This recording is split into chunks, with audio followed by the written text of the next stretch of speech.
Good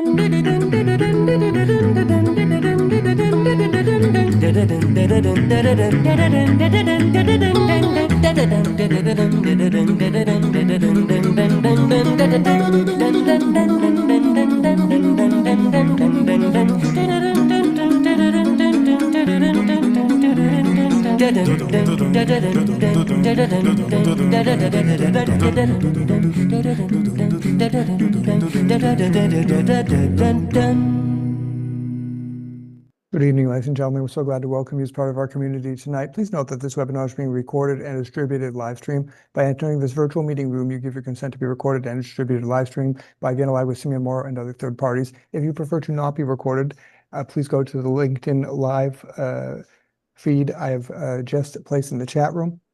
Tonight, our featured guest is singer-songwriter Janie Barnett, whose new album, Under My Skin, Reimagining Cole Porter, will be the subject of tonight's conversation.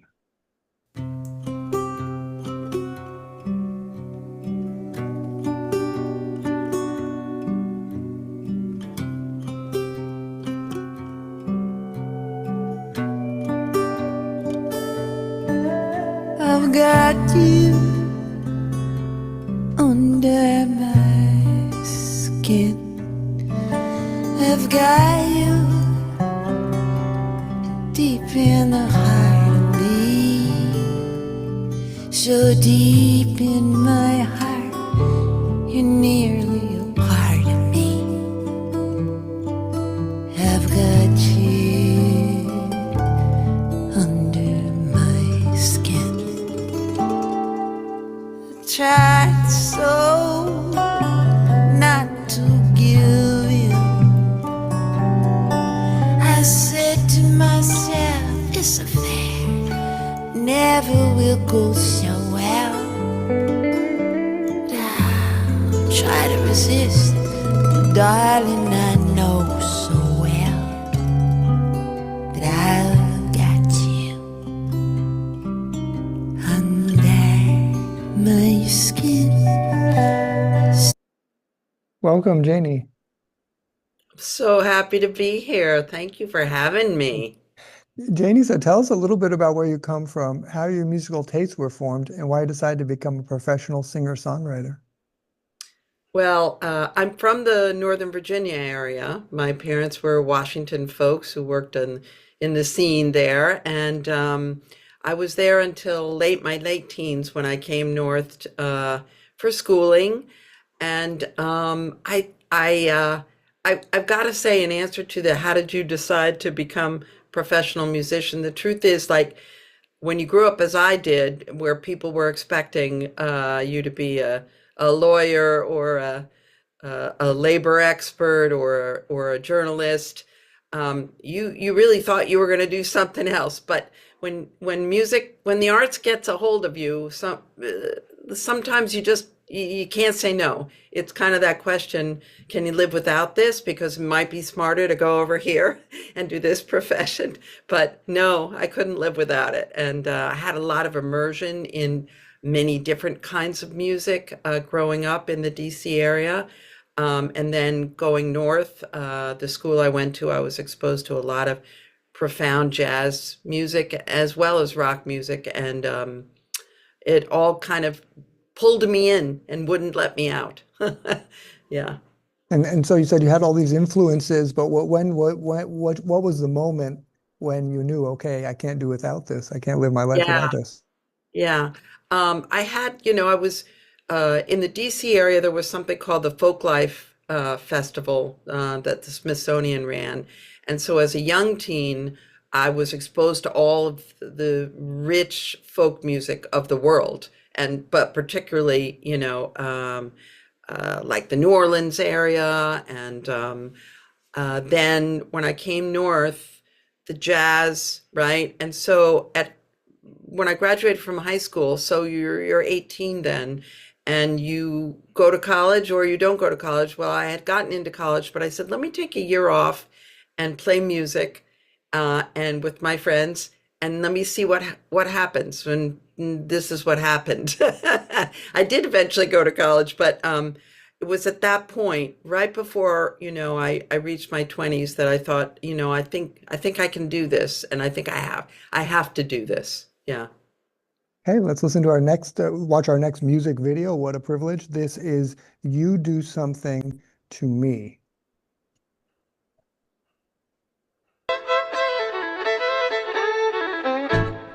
You do something to me, something that simply mystifies me. Tell me, why should it be you have the power to mystifize me? Let me live in your spell. Do that you do so well. You do something to me that nobody else could.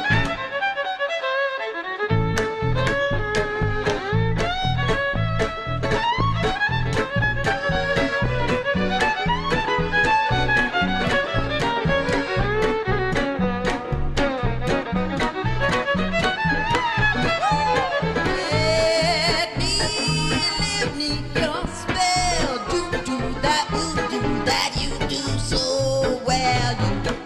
You do something to me that nobody else could do. That nobody else could.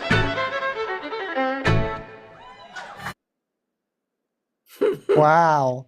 You So know, I just want to say, I know you have a question, but I'm pretty sure I saw the head of one of our listeners here, Jeff Richards, sitting in the front row of that show a couple years ago at City Winery. I'm not sure, Guilty, right, guilty, Jeff, but I guilty think as charged, Janie. We could see the set list by your feet. We were that close. hi, Jeff. Thanks so much for joining us. So, No, it's great stuff. Janie, we just heard two completely different songs. I mean, almost mind-boggling. Tell us what is this album, Got You Under My Skin, all about? What is this album? yeah. Well, I was a Cole Porter fan from literally the age of 10, not really knowing what I was listening to. But I was introduced to the music and I just loved it. And as I went along as a teen and as a young adult, learning his songs, I loved the compositions, but I knew I wasn't a legit jazz singer per se. Um, but all the influences, my roots music influences, I always felt that his songs would beautifully be at home in that other arena of acoustic instruments, the fiddle, the acoustic guitar, upright bass, and mandolin. So I sort of fell into one or two tracks to try and experiment and see if it would work. And Under My Skin was really the first one where I held my guitar in my hands and I found something that I thought honored the song, but took it somewhere that nobody had done before. This was the idea to make an album of these beautiful, timeless songs, but try once again to do it in a way that was fresh, in order to introduce it to maybe my world of fans who are interested in roots music and maybe haven't heard these songs before. And tell us about that song, You Do Something to Me. What's that about? I mean, that seems a little happier, a little more frivolous than saying I've got you under my skin, where I mean, I felt the tears coming on when I was watching that. Right. Well, that song of Cole's, actually, I can't draw from my memory which show he wrote that for, but it was a, it was a peppy little jazz age sort of song with a beat to it. But by golly, I found that if I sped it up and gave it that bluegrass treatment, it felt like it was written for that tempo and that kind of joy, you know. In fact, on the album, I have another version.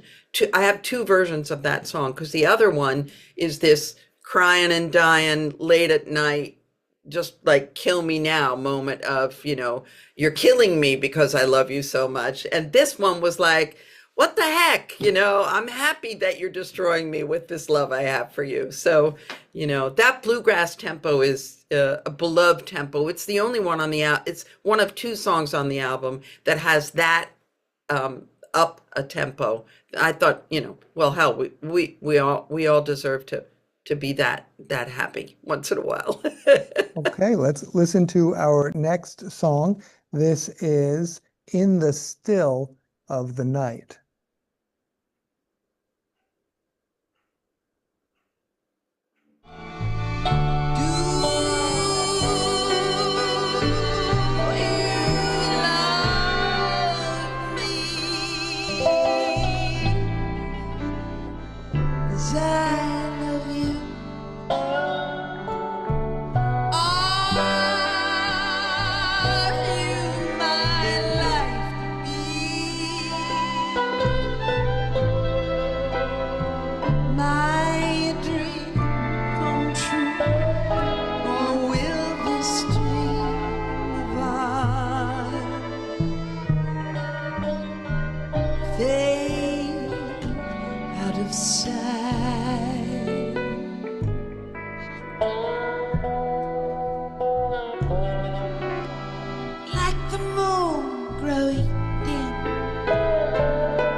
Wow, lovely.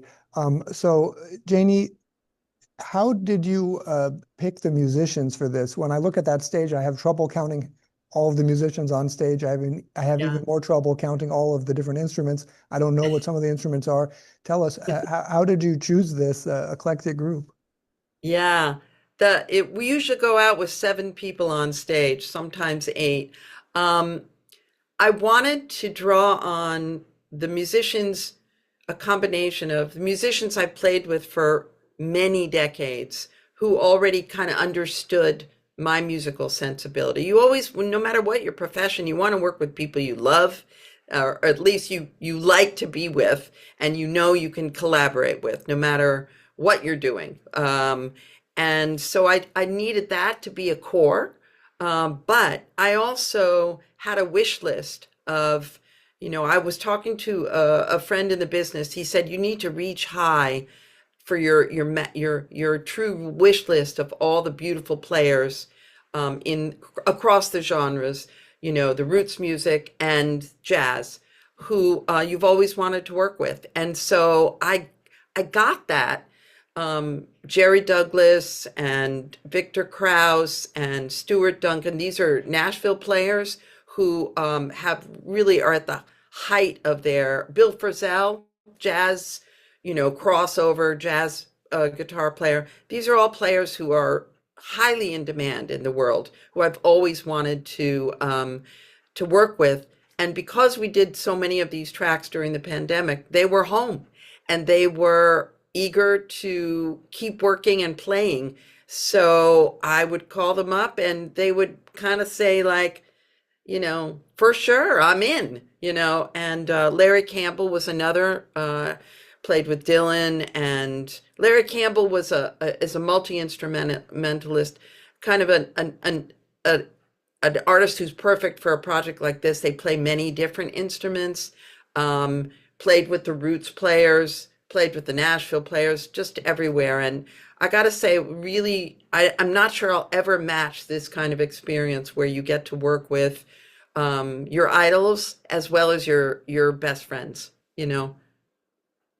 And did when you call them up, did you say, listen, this is going to be kind of a music that you haven't imagined before? This is going to be kind of a collision of a whole bunch of different sounds, or did you tell them this is not going to be, probably you haven't done a record like this before? Yeah, and Well, I got to say, James Taylor did kind of a similar thing, but he did it after me, so maybe he got the idea from me.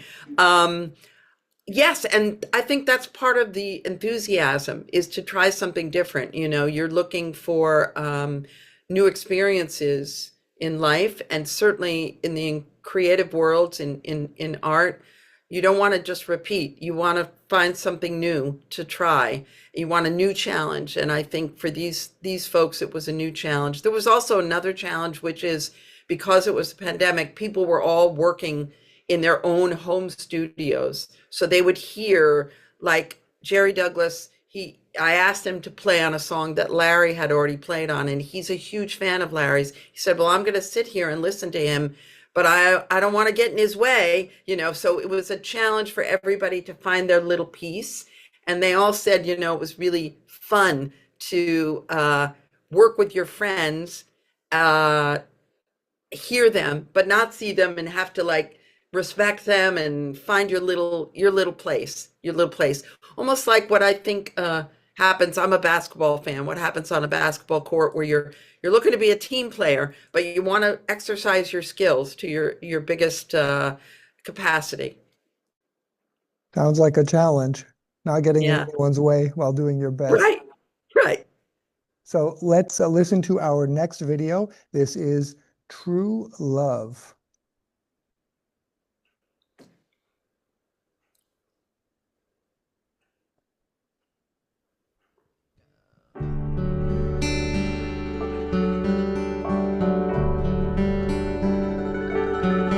I give to you and you give to me. True love, true love. On and down it will always be. True love, true love. For you and I have a guardian angel on high, with nothing to do but to give to you and to give to me. Love forever true.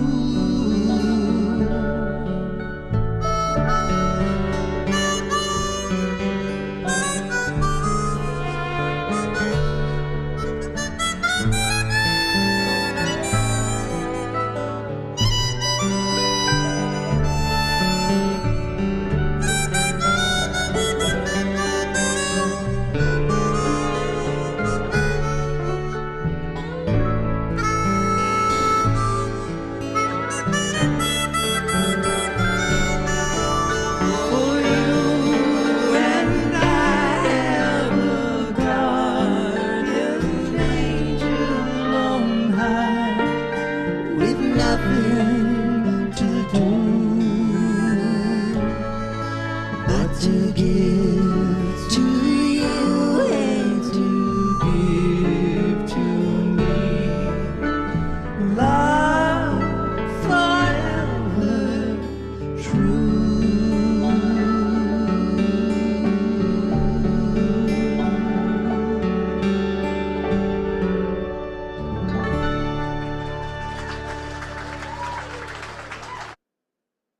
So this brings us to the philosophical part of our conversation, and the title of this discussion is The Music Profession. In the liner notes to Under My Skin, you directly address listeners writing, quote, "In these songs, Cole wrote some of the most provocative and poignant melodies you'll ever hear. In his lyrics, you'll recognize your deepest longings, your faith and disappointment in true love, and an ultimate surrender to the human heart's quest." When I finally began to record this album, there were tears and sighs through every take, my own tracks, and the tracks these brilliant musicians sent me over the many months during the pandemic lockdown, end quote. You clearly believe that Cole Porter was a consummate professional musician. What is a musician's job in society, and how can he or she achieve the highest professional service. As such, in your own words, quote, in the midst of turmoil and thunder, carrying me in the trenches. Mm. Turmoil and thunder. Who said that? I said that. But yeah, it's something we talk about a lot. What is the purpose of art in our world, right? Um, I think I remember if you remember Live Aid, which was a huge event that was created by a musician named Bob Geldof to raise money for starving people in another continent. And he said, well, the music I do, he was in a very successful English band, is my fun. But this is what's important. And I think he didn't have it quite right. I think he was sort of being a little self-effacing, because we do the art because we love the art, and we love, and we're very lucky to be able to spend our lives doing something we love, which most people I know are not in the arts, and most of them do love what they do. But I think the arts is there to provoke and to soothe. And it's there to comfort and to challenge. And if we're doing our job, even if we're not using lyrics in our work, I mean, who doesn't think that Mozart has challenged us and soothed us in so many ways? And I think we're there to use our skills to best illuminate and to inspire. And I'm not an artist who does topical songs to protest or anything like that. I'm just there to provide sounds that inspire us to have a examined life and a thinking life, and sometimes just a comfort in the still of the night, as they say. Yeah. And are there any questions or comments? We have, I think, Dr. Davis would like to say something. Hi, Dr. Davis. Hello.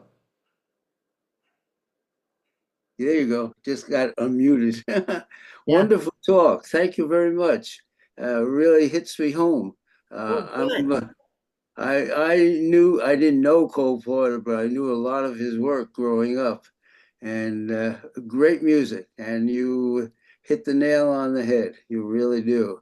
And I got to thank Sim for bringing you on board. That's so wonderful to hear. Yeah. Keep up the good work. Oh, I listened to Cole Porter when I was a youngster in Brooklyn, New York, 92 years ago. fantastic. Well, I live in Brooklyn right now. I've lived in Brooklyn for now 40 years. So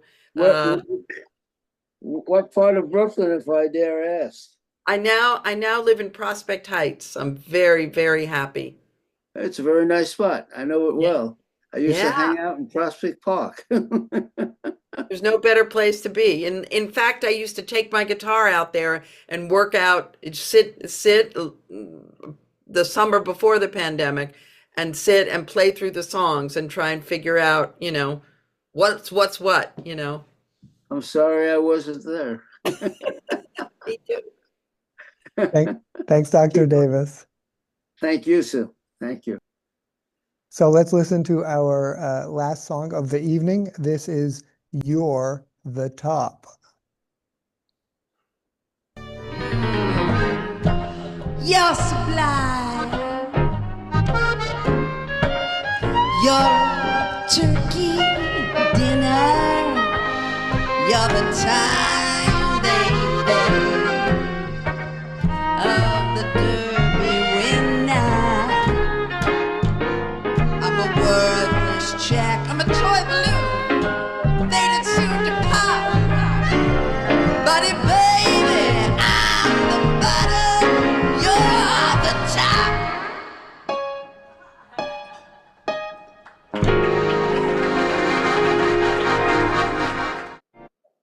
So this brings us to the final question. What do you wish all of us who listen to this album?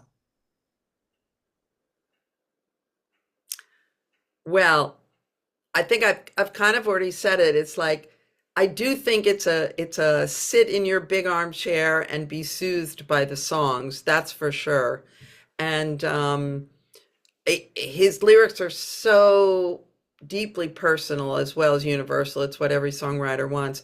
That I think it can reach all of us. But he's such a strong melodist, and I think with these musicians' movements around the melodies, your mind starts to wander. And this, I think, is the sign of a successful piece of music, that you can be immersed in the music in the present, but your mind can also drift to something else that's so important in your life that you want, that you need to spend some time with. I know that happens with me with great art. And so if I can get even tiniest bit close to that, I'll be happy. Yeah. Let's see how we can get the album. It's easy enough at janiebarnett.com. And there you can see the album right there, Reimagining Cole Porter. You just click on that, and then you Yeah. can listen to it. I think you can buy it somehow. Yeah, you'll find it. There's a music store, and on the very front page of the website, there's a way to buy it. Oh, And got it. if you don't play CDs anymore, you can just buy the download with the liner notes. So that's under janiebarnett.com/shop. So I'm going to put this in the chat room. There it is. And if anyone wants to, has some questions for you or whatever, like to reach out to you, can they do that through the website? Yes, I think they're right down there on the left-hand side. There's a contact email for me. I'd love to hear from anybody. I look forward to those things. Wonderful. So that's Janie at janiebarnett.com. Feel free to reach out to her with your questions and your comments. Thank you so very much to Janie Barnett. Thank you so much. This has been wonderful. Thanks for putting this together. Terrific. Thank you very much. Thank you, Jeff. Thank you, Janie. So let's take a look at what's happening next week on Vienna Live. You can find all information about upcoming shows at www.simeonmora.com. And while you're at it, you can put in your email and click yes, I want email updates from Vienna Live, and get my Friday greeting that I send out to say, thank goodness it's Friday. And next week coming up is Mozart's sonatas for piano and violin. Mozart's music usually sounds bright and cheerful, e.g., only 2 of his more than 40 symphonies are in minor keys. Does that mean it's superficial? Not at all, according to pianist Kristina Petrovska-Quilico. It was Mozart's music that she and her closest friend and colleague, violinist Jacques Israelievich, decided would be the last music they would ever play together. The master violinist was struggling with late-stage cancer, and with months to live, rallied all his strength to finish their marathon recording of Mozart's complete sonatas and variations. Navona Records proudly releases this unique 6-album collection that's more than 8 hours of Mozart in honor of the 10th anniversary of Israelievich's death.